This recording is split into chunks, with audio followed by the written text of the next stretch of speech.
Mortgage rates just hit 6.17%, their lowest in more than a year. Also this week, the Fed cut rates again.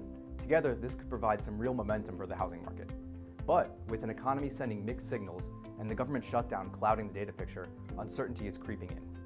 That's this week's big story: momentum meeting uncertainty. Lower rates trying to push the housing market forward and macro risks pulling it back. On one side, momentum. Since May, mortgage rates have fallen 70 basis points, saving a typical buyer about $150 a month. That's nearly $2,000 a year in payments. On the other side, uncertainty.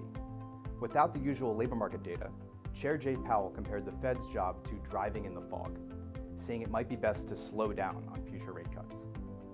Now, turning to what's happening on the ground. Our October Housing Trends Report shows this same balancing act of momentum meeting uncertainty, with the market settling into neutral as a result.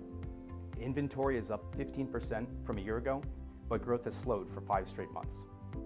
Homes are sitting longer, 63 days on average, 5 more than last year, and the median list price steadied, up just 0.4%.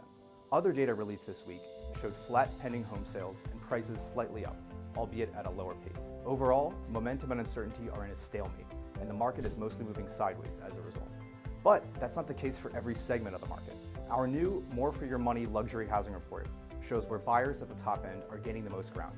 In several major metros, Atlanta, Denver, and Minneapolis, high-end buyers are now getting more home for the same budget, a huge opportunity when paired with positive momentum on interest rates. The other big storyline this week is uncertainty hitting closer to home thanks to the government shutdown.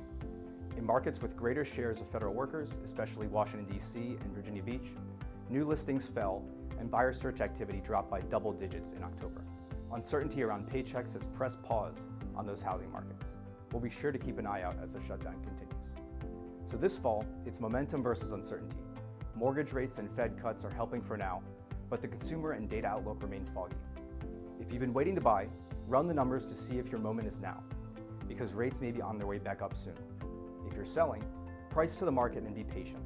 Buyers will be back, but they'll be selective. That's all for this week. You can find all our latest data and full analysis at Realtor.com/research. You can also follow us on X, formerly Twitter, for real-time updates, and Instagram at Realtor.com Econ for graphics. I'm Jake Krimmel. Thanks again for watching.